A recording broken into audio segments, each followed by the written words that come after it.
होई गणनायक करि बल बदन करहु अनुग्रह सोई बुद्धि राशि शुभ गुण सदन बंदौ गुरु पद पदुम परागा सूरज सुबास सरस अनुरागा मंगल भवन अमंगल हारी उमा सहित जहि जपत पुरारी सुमिर शिवा शिव पाई पसाऊं बरनऊ रामचरित चित जाऊं पानी ग्रहण जब कीन महेशा हर्षे तब सकल सुरेशा हरि रामचरित सब आए प्रेम पूरक लोचन जल छाए पवन सो काज कठिन जग माही जो नहीं होई तात तुम पाही राम काज लगी तब अवतारा सुनता ही भयाऊं पर्वताकारा। हे महादेव इस जगत बाबा इस जीवन बाबा न कोई कार्य कठिन है नहीं कोई कार्य संभव भैया सारे कार्य सरल और संभव हो जाते हैं बाबा अगर आपकी कृपा हो जाए व्यापक अकल अनीह अज निर्गुण नाम रूप भगत हेतु नाना विधि खरत चरित्र अनूप।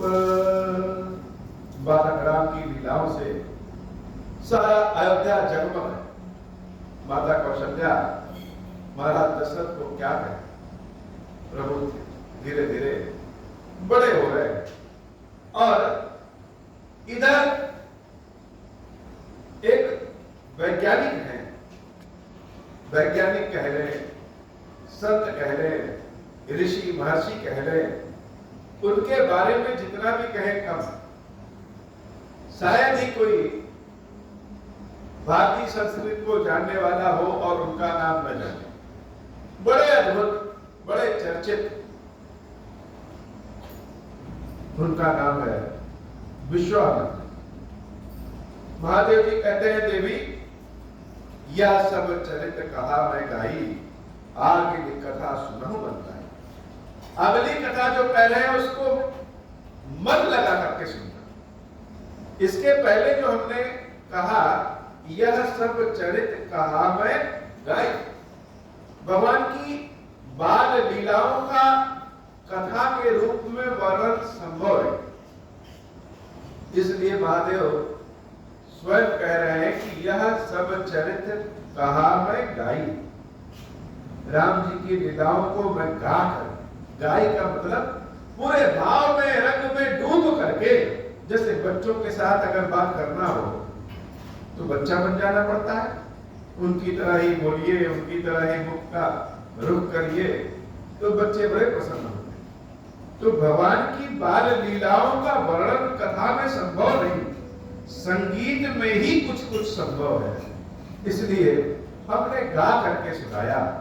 लेकिन आगे जो कथा कह रहे हैं वह क्या है वह मन लाई अपने मन को लगा करके सुनना। यह कथा है विश्वामित्र जी की विश्वामित्र जी के प्रेम की ज्ञान की भाव की श्रद्धा की और प्रेम के पागलपन की।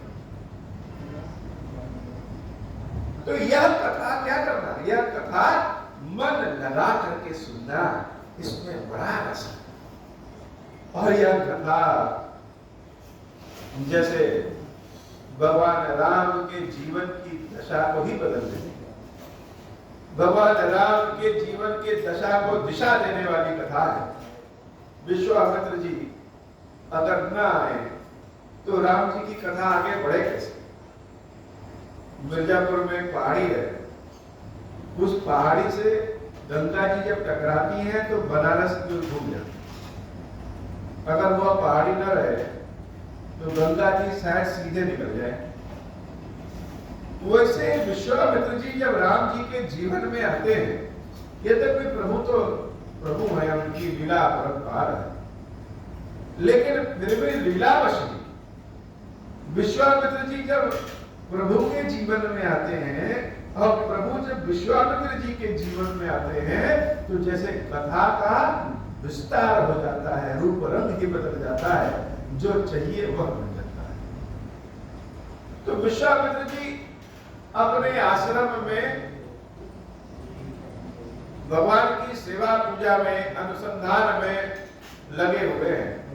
और जैसा कि रावण ने अपने सैनिकों से कहा था कि जहां कहीं भी भगवान का पूजा हो, यज्ञ हवन आदि हो, श्रद्धा श्राद्ध आदि हो, वहां जाकर के तुम विघ्न उत्पन्न कर देना। न कोई यज्ञ हवन आदि होगा, न देवताओं को भोजन मिलेगा और न ही देवता बलिष्ठ होंगे। इस कारण राक्षस लोग जहां कहीं भी यज्ञ हवन आदि हो उसमें विघ्न डाल देते थे। विश्वामित्र जी महाराज सोच रहे हैं कि ऐसे कैसे चलेगा, ऐसे कैसे चलेगा। अगर यज्ञ हवन नहीं होगा तो काम कैसे आगे बढ़ेगा। तो यह सोच करके ध्यान में चले। जब हम लोग किसी चिंता में पड़ते हैं तो बहुत तो लोग हैं कि चिंता में रोने लगते हैं, अपना आपा ही खो देंगे, क्या करें समझ में नहीं आएगा। और बहुत से लोग चिंता में चिंतन करते हैं कि समस्या तो है हमारे पास, इसका समाधान क्या है। ऐसा तो है नहीं कि समाधान नहीं है। विश्वामित्र जी को पहचाना जाता है। वैसे तो उनके बहुत सारे गुण हैं, बहुत सारी कथाएं हैं, लेकिन विश्वामित्र जी के बारे में यह लोग ज्यादातर जानते हैं कि त्रिशंकु को शरीर सहित स्वर्ग में भेजने का प्रयास विश्वामित्र जी ने। परिणाम स्वरूप क्या हुआ? त्रिशंकु उल्टा लटक गए।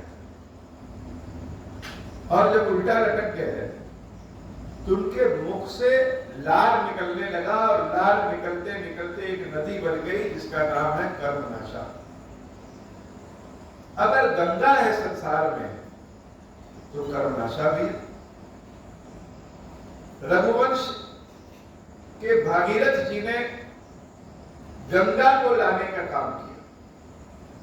विश्वामित्र जी भी लगभग उसी कुल से हैं और उनके प्रयास से जो त्रिशंकु भी उसी कुल के हैं, उनके मुख से कर्मनाशा बनेगी। गंगा समस्त पापों का नाश कर देती है और कर्मनाशा में जो स्नान करते हैं, ऐसी मान्यता है कि वह समस्त पुण्यों का नाश कर देती है। जो कर्म किए हैं वह सब नाश हो जाता है। लेकिन अभी कथा तो दूसरी है कि विश्वामित्र जी महाराज चिंतन में बैठ गए कि कैसे हमारा यज्ञ हवन आदि पूर्ण हो। तो चिंतन में जब बैठे, ध्यान लगा के बैठे, तो बार बार उनके ध्यान में जैसे कोई बालक आ जाए। जब भी ध्यान लगाते तो उस ध्यान में एक नीले रंग का, श्याम रंग का कोई एक बालक आ जाए जो तीर धनुष लिए हुए है, बड़ा तेज है उस बालक में। विश्वामित्र जी महाराज का ध्यान भंग हो जाता है कि यह क्या दिख रहा है, यह हमको दिख क्या रहा है। बार बार ध्यान लगाते हैं और ध्यान में बार बार एक बालक दिखता। विश्वामित्र जी महाराज फिर से ध्यान लगाए और जब इस बार ध्यान लगाए तो उनको समझ में आ गया कि जो बालक है यही हमारी समस्या का समाधान। और यह सिर्फ हमारी समस्या का समाधान नहीं, यह संपूर्ण मानवता की समस्या का समाधान। वह बालक कौन? यह बालक ही परम ब्रह्म है जो अयोध्या में दशरथ के पुत्र के स्वरूप में प्रकट हुए हैं। अब तो विश्वामित्र जी महाराज की खुशी का ठिकाना नहीं रहा। हम लोग जो गायत्री मंत्र का पाठ करते हैं, सविता देवी का पाठ करते हैं, इसकी खोज स्वयं विश्वामित्र जी महाराज ने की। हम जो नारियल चढ़ाते हैं जिसको कहते हैं श्रीफल, यह नारियल में सारे गुण हैं, सर्व संपन्न गुण। ब्रह्मा जी ने जितने भी फल बनाए हैं सबकी अलग अलग प्रकार है। कोई रस का है, कोई ठोस है, कोई सूखा है। लेकिन विश्वामित्र जी ने ब्रह्मा जी को चुनौती देते हुए एक ऐसा फल बनाया जो ठोस भी है, रस वाला भी है, मेवा में भी है, मसाले में भी है, तेल में भी है, कपड़े भी बनाने के काम आता है, खाने के भी काम आता है, लकड़ी भी जलाने के काम आ जाए, हवन आदि पूजा में भी काम आता है। उसका सूखा हुआ रूप काम आ जाए, उसका कच्चा रूप काम आ जाए, उसका पक्का रूप काम आ जाए, ऐसा कोई उसका रूप ही नहीं है जो काम में न आ जाए। केवल एक फल बनाया, उसका नाम है नारियल, श्रीफल। ऐसे गुण वाले विश्वामित्र जी। तो जब बार बार ध्यान में बालक आए तो भगवान के रूप को जान गए कि यह तो अध्यात्म। अब जब भगवान जन्म ले लिए हैं, यह बात विश्वामित्र जी जाने, तो जैसे कोई छोटा बच्चा रहे, उसे पता चल जाए कि कहीं चॉकलेट रखा है, कहीं मिठाई रखी है, तो सारे काम छोड़ करके दौड़ पड़ता है। वैसे ही विश्वामित्र जी अपने ज्ञान ध्यान साधना को सब वहीं छोड़ दिए। उनके मन की तीव्र इच्छा हुई कि जल्दी जाकर के उस प्रभु से मिले। विश्वामित्र महामुनि ज्ञानी बसहि विपिन शुभ आश्रम जानी, जहाँ जब के जोग मुनि करही, अति मारीच सुभाव डरही, देखत जग निशाचर धावही, करही उपद्रव मुनि दुख पावही, दादी तनय मन चिंता व्यापी, हरि बिनु मरहि न निश्चर पापी, तब मुनि बल मन कीन विचारा, प्रभु अवतरऊ हरन मही भारा, यहु मिस देखऊं पद जाई, कर बिनती आनऊ दऊ भाई, ज्ञान विराग सकल गुण ऐना, सो प्रभु मैं देखब भरी नैना, मंगल भवन अमंगल हारी, उमा सहित जहि जपत पुरारी, मंगल भवन अमंगल हारी, उमा सहित जहि जपत पुरारी, मंगल भवन अमंगल हारी, उमा सहित जहि जपत पुरारी। जैसे लगा कि विश्वामित्र जी को खजाना मिल गया। इतने दिनों तक हम जो जब साधना कर रहे हैं, उस साधना का संपूर्ण फल आज जैसे विश्वामित्र जी को दिख गया, बस जाकर के ले लेना है। ध्यान में देखा कि एक बालक है, और बालक कौन? वह तो साक्षात नारायण है, ब्रह्म है। अब तो विश्वामित्र जी दौड़ने भागने लगे, उछलने कूदने लगे अपने आश्रम में। ऐसे लगा जैसे भगवान के दर्शन कर लिए। कोई ऐसी अद्भुत चीज हम देख लें जिसकी बहुत इच्छा हो, लेकिन कभी अपने ऊपर विश्वास ना हो, भरोसा ना हो कि हम उस चीज को पा भी सकते हैं, और अचानक से वह चीज मिल जाए, तो ज्ञानी से ज्ञानी, ध्यानी से ध्यानी व्यक्ति भी अपनी खुशी छिपा नहीं सकता। विश्वामित्र जी जैसे उछलने कूदने लगे, भगवान का दर्शन मन में ही करके उछलने कूदने लगे। अब सोच रहे हैं ये हो मिस देखऊं पद जाई, कितनी जल्दी हो जाए कि हम जाकर के उन राम के चरणों का दर्शन करें। कर विनती आने दो भाई। नहीं, सिर्फ दर्शन ही नहीं करेंगे, उन दोनों भाइयों को लेकर के भी आए। कल्पना में जैसे खो गए हो कि सिर्फ दर्शन ही नहीं करना है, दोनों भाइयों को लेकर के भी आना है। क्यों? क्योंकि पहली चीज तो यह कि वही दोनों, यह जो राक्षस रूपी समस्या है, उसका समाधान राम और लक्ष्मण। और इतने नहीं, इतने दिनों से धरती पे ज्ञान साधना हम कर रहे हैं, तो भगवान ने हमको जीवित रखा है। किस लिए रखा है? ज्ञान विराग सकल गुण ऐना, सो प्रभु मैं देखब भरी नैना। जब उनको लेकर के आएंगे तो वह ज्ञानी विरागी, वह जो भगवान है, उनको क्या करेंगे? भरी नैना, आंखें भर करके हम देखेंगे, और जो भी मेरे पास ज्ञान ध्यान है वह सब उन प्रभु को समर्पित कर देंगे, समर्पण कर देंगे उन भगवान के समक्ष। लेकिन भगवान को अपनी आंखों से जी भर के देखेंगे। अब विश्वामित्र जी बहुविधि करत मनोरथ, जात लागी नहीं बात। रात्रि में ही निकल दिए कि अब चलो अयोध्या चलते हैं और भगवान के दर्शन करते हैं। करि बज्जन सरव जल भय भूप दरबार, और जाकर के रुके, कहा सीधे सरयू मैया अयोध्या के यहाँ स्नान किए। और स्नान करने के बाद सुबह सुबह क्या किए? पहले महाराज दशरथ के दरबार में हाजिर। दरबार में लगा नहीं है, लेकिन विश्वामित्र जी महाराज ऊपर से तो बड़े धीर गंभीर बन के गए। साधु महात्मा है, अपनी वेश है, अपना मर्यादा है, लेकिन संतों का हृदय भी जो ना एकदम बच्चों की भांति होता है। भक्तों का हृदय क्या, बच्चों के भांति होता है। हीरा मोती सोना चांदी कहीं रखा हो,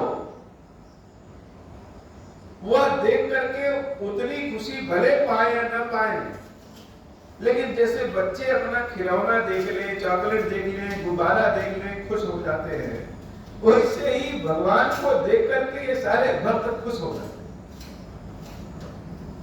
तो धीर गंभीर तो विश्वामित्र जी महाराज बहुत बन के गए, लेकिन हृदय में जैसे उछाल मार रहा है कि भगवान के दर्शन कर ले जल्दी।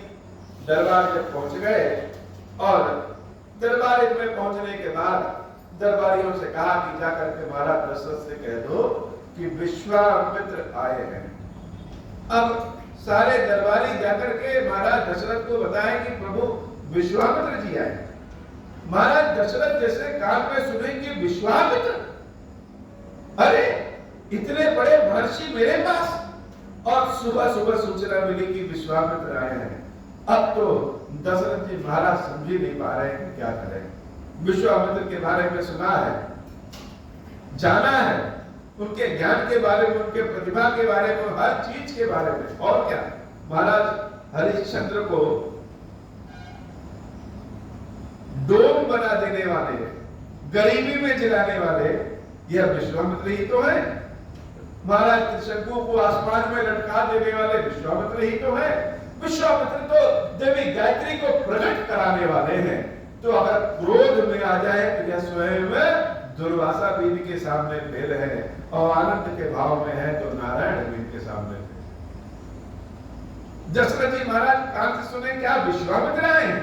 अब तो उनको समझ ही में नहीं आ रहा है कि हम विश्वामित्र जी महाराज की सेवा भक्ति कैसे करें कि उनका आशीर्वाद मिल जाए।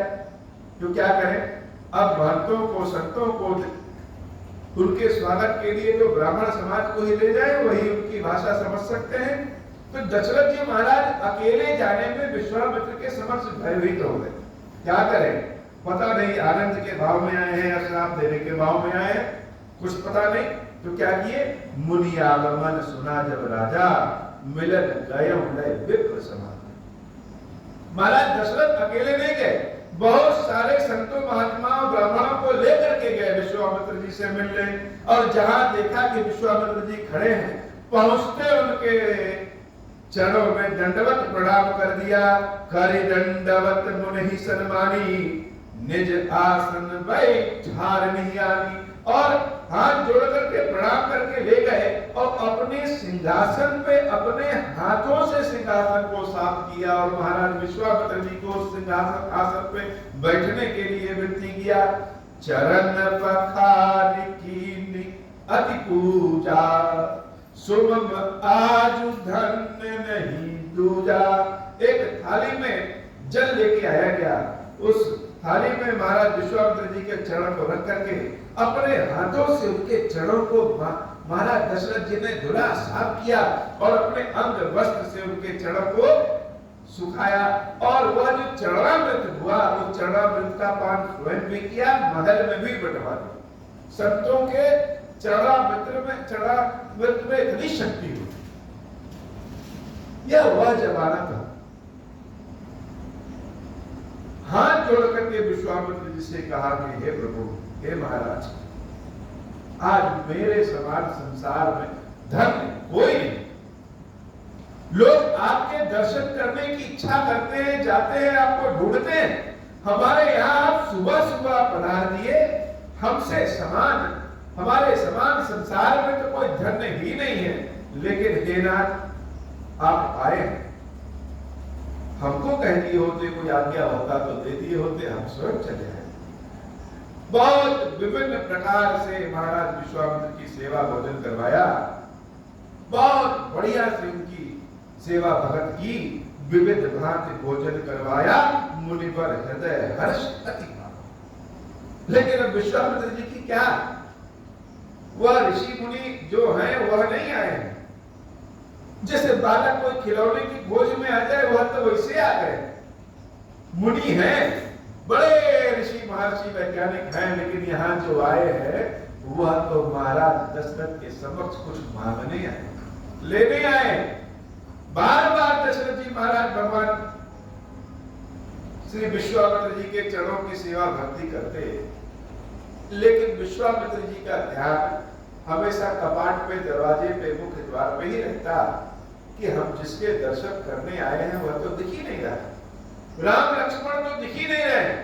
दशरथ जी महाराज बहुत तरह के व्यंजन करवाए, विश्वामित्र जी महाराज ने बिना देखे सब खा लिया, क्योंकि उनकी दृष्टि कहाँ है, वह तो दरवाजे पे है कि राम लक्ष्मण तो दिख ही नहीं रहे। मुनि चरण मेरे सुति चारी। जब भोजन हो गया, उसके बाद महाराज दशरथ ने अपने चारों पुत्रों को, अपनी महारानियों को बुलाया, और जब चारों पुत्र उनके विश्वामित्र जी महाराज के महल में जब प्रवेश कर रहे हैं, विश्वामित्र जी की आंखें जब राम लक्ष्मण भरत शत्रुघ्न को देखती हैं, तो जैसे अपने आसन से उठ करके खड़े हो जाएंगे, भगवान के चरणों में गिर पड़ेंगे। लेकिन भगवान तो भी लीला में है, और मर्यादा के स्वरूप में विश्वामित्र जी महाराज तो भगवान से हर दृष्टि से बड़े हैं। पुण्य चरणनि मेले सुत चारी, राम देखी मुनि देह बिसारी। भय मगन देखत मुख शोभा, जन चकोर पूरन शशि लोभा। तब मन हर्षि बचन कहराऊ, मुनि अस कृपा न कीन्हु काऊ। केहि कारण आगमन तुम्हारा, कहूँ सो करत न लावऊ। बारा मंगल भवन अमंगल हारी, उमा सहित जहि जपत पुरारी। मंगल भवन अमंगल हारी, उमा सहित जहि जपत पुरारी। रामचंद्र जी के दर्शनों को प्यासे विश्वामित्र जी ने भगवान का जब दर्शन किया, क्या भाव है। जब व्यक्ति के हृदय के अंदर का अगर बचपना समाप्त हो जाए, तो जान लेना चाहिए कि आदमी उसी समय बुढ़ा हो। कोई उम्र की आवश्यकता नहीं, और उम्र चाहे जितनी भी बढ़ जाए, अगर बचपना हृदय में है तो व्यक्ति कभी भी बूढ़ा नहीं। जिस चीज की चाहत हमें है, जिसका प्रेम हमें है, उसको जब देख ले तो सारे रोम रोम खड़े हो जाने चाहिए। उसके बाद न पाप समझ में आए, न पुण्य समझ में आए, न पवित्रता न अपवित्रता, बस वह सामने और हमको देखते हैं। विश्वामित्र जी महाराज की यही स्थिति। बचपन में बच्चों को सिखाया जाता है कहीं जाएं और उनके समक्ष खाने के लिए अगर बिस्किट और मिठाई आदि रखी है तो टूटना पड़े, धीरे से एक पीस उठा करके खाए, ऐसा लगे कि जैसे कभी खाते ही नहीं। लेकिन मन का क्या भाव है? मन का भाव है तो कि है अभी ही टूट पड़े और सारी मिठाई सारे चॉकलेट अभी खा ले, लेके भाग जाए। ऐसे ही विश्वामित्र जी का हाल है। राम जी को देख करके मन कर रहा है कि अभी जाकर के उनके चरणों को पकड़ ले, लेकिन मुनि होने की मर्यादा कह रही है कि आज राम को आशीर्वाद देने का नंबर है। विश्वामित्र जी अपने देह को भूल गए, अपने पद को ही भूल गए, और ऐसे दृष्टि से जब राम को देखे तो सारे लोग यह सोच रहे हैं कि मुनि राम जी को इतने क्यों ध्यान से देख रहे हैं, जैसे न कुछ सुना जा रहा है न बोला जा रहा है। दशरथ जी महाराज को बीच में टोकना पड़ा। भय मगन देखत मुख शोभा, जन चकोर पूरन शशि लोभा। तब मन हर्षि बचन कहराऊ। दशरथ जी महाराज को बीच में टोकना पड़ा। मुनियस कृपा न कीन्हु काऊ, कि जैसी कृपा विश्वामित्र जी ने हमारे और हमारे इस परिवार के बच्चों पे किया है, किसी को भी नहीं किया। जब बोला तब विश्वामित्र की जैसे तंद्रा ही भंग हो गई के ही कारण आगमन तुम्हारा। अब जाकर के दशरथ जी महाराज पूछ रहे हैं कि हे नाथ, किस कारण से आप आए हैं? आपको आने की आवश्यकता क्या है? आप हमें कह दिए होते तो हम आपकी सेवा में उपस्थित हो गए होते। कहम सुख करत न लाभ बात। चलिए, आप आए किस लिए हैं महाराज? आदेश दीजिए, जो आदेश देंगे पूरा करने में तनिक भी विलंब नहीं हो, कोई देर नहीं होगी। आप बताइए किस लिए आए हैं?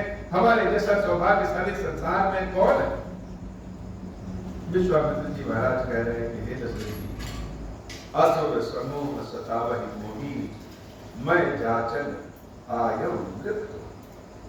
ये सारे राक्षस असुर जो है वह उनका पूरा एक समूह है जो बहुत सता रहा है, और मैं तुम्हारे समक्ष मांगने आया हूं, याचना करने आया हूं।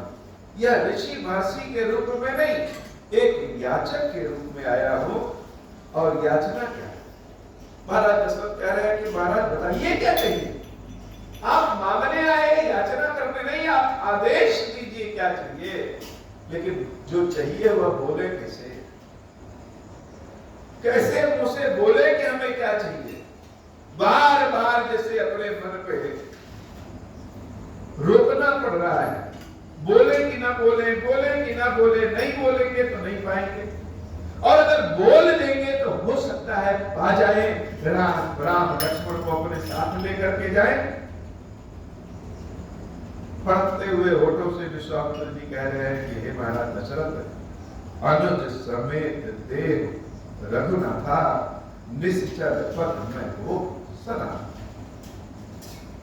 छोटे भाई लक्ष्मण के साथ मुझे राम दे दो, और राम लक्ष्मण को जो हम लेके जाएंगे तो यह राक्षसों का वध करके हम ऋषि मुनियों को सनातन कर देंगे। यह शब्द जैसे कान में दशरथ जी महाराज के पहुंचा, दशरथ जी महाराज चक्रवर्ती सम्राट, सामने विश्वामित्र जी, उसके बाद भी दशरथ जी महाराज जैसे लगा कि अपना आपा ही खो देंगे। क्या राम और लक्ष्मण को ले जाएंगे? किस लिए? राक्षसों से युद्ध करा देंगे। हे महाराज मुनि, आप ज्ञानी ध्यानी हैं, लेकिन क्या होश में है? क्या इस समय आपकी बुद्धि सही सुचारू रूप से कार्य कर रही है? कहां राक्षस और कहां हमारे सुकुमार कोमल राम और लक्ष्मण? अरे राक्षस सता रहे हैं तो बताइए, हम अयोध्या की सेना भेज दें, मैं स्वयं चल चलूं।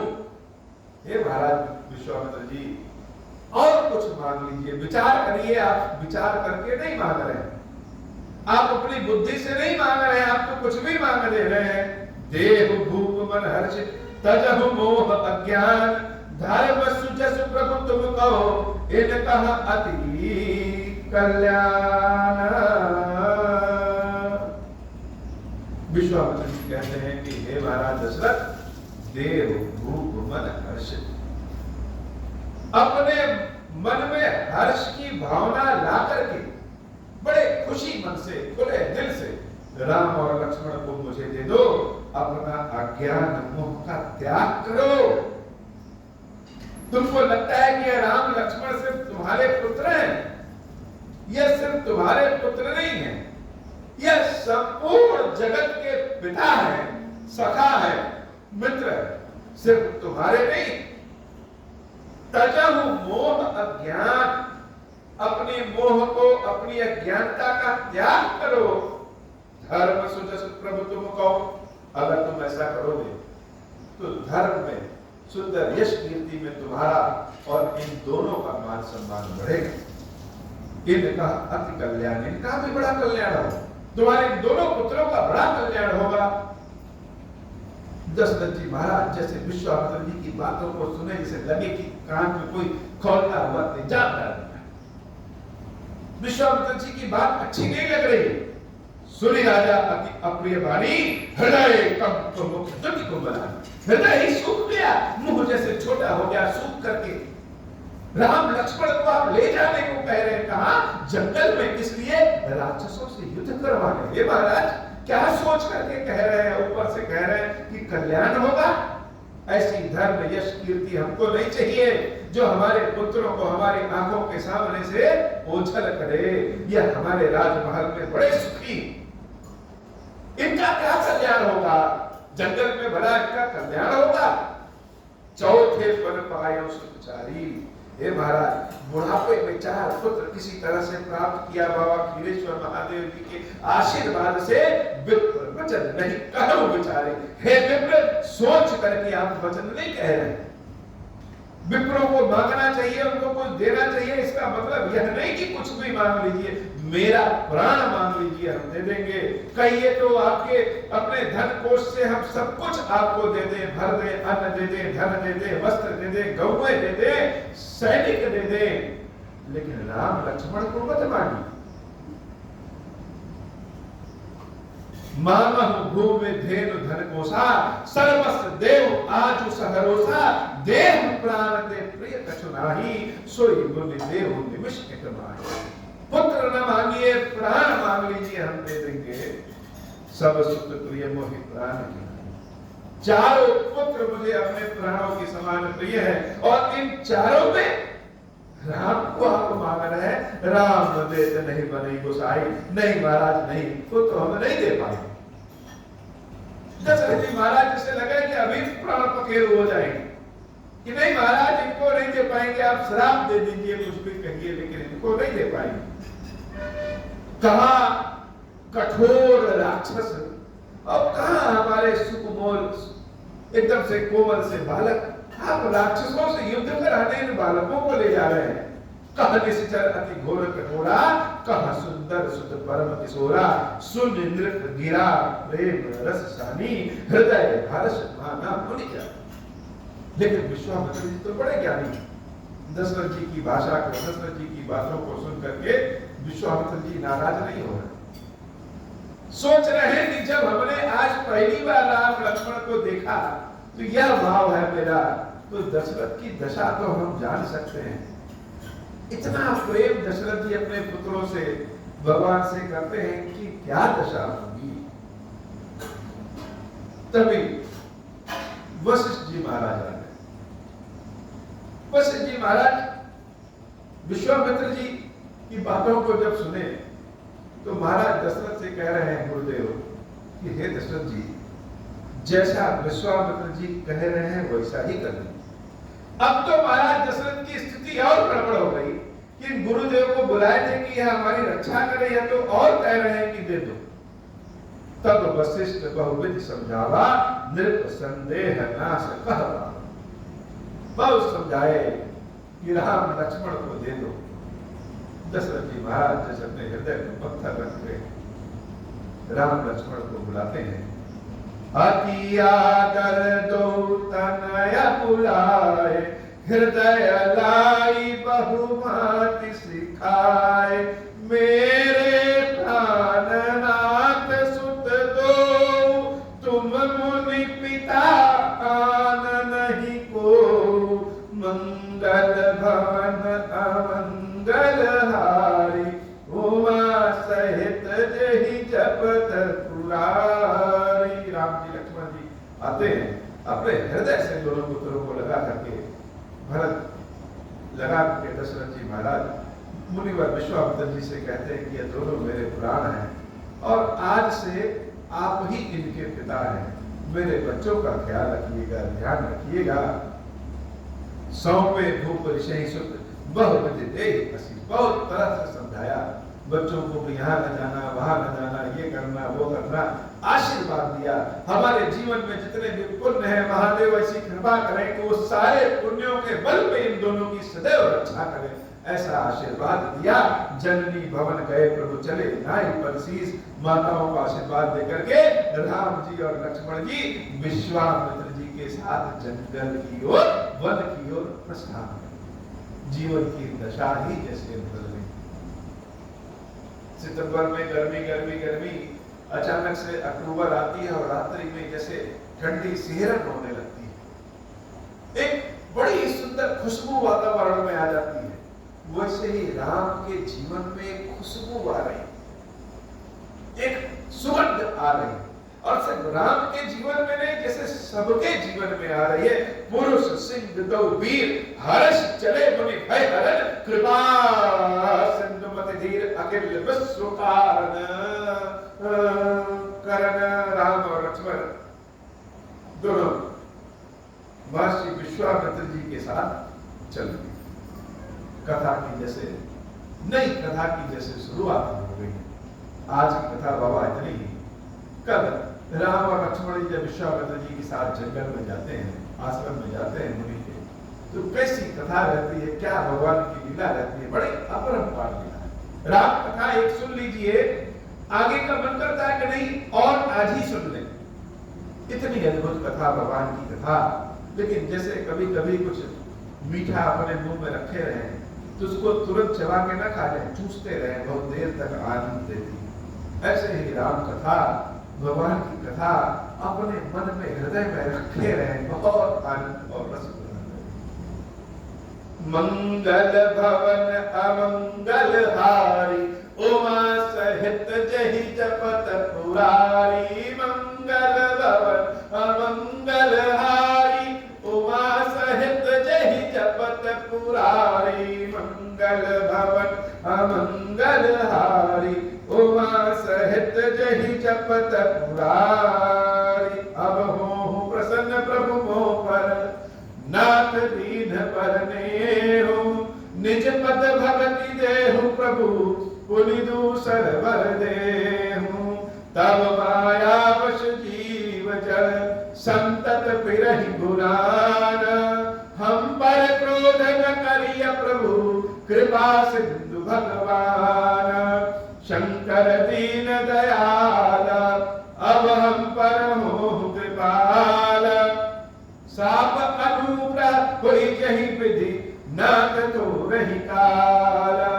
दीन दयाल विरुद्ध संभारी, हरहु नाथ मम संकट भारी। जहि विधि होई नाथ हित मोरा, करहु सुबेगी जानि दास मैं तोरा। राम राज बैठे त्रैलोका, हर्षित भय गए सब शोका। जैसा काम नर सुनहि जगावहि, सुख संपत्ति न विधि पावहि। जोगी इच्छा करिहु मन माहि, हरि प्रसाद कछु दुर्लभ नाहि।